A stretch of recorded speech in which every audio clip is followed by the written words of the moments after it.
દર્શક મિત્રો, હું હિના વાઘેલા. આજે અમે સેવામાં આવ્યા છે ચાનું વિતરણ કરવા માટે. તો આવો, આ બહેનોને ચા આપણે આજે નવી રીતે બનાવીને આપી છે, જે પડેકી ડીપ કરીને ચાના કપમાં એ કરીને ડીપ કરીને પીવા માટે બનાવીને આપી છે. તો સાંભળો એમની વાત. સારી લાગી ચા. તમારો આભાર ખૂબ ખૂબ ભગવાન.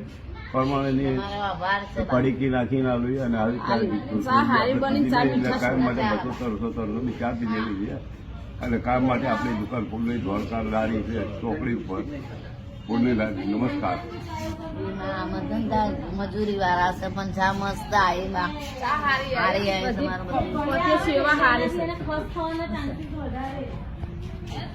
કેવી લાગી તમને ચા? પેલી પડેકી વાળી સારી લાગી ને?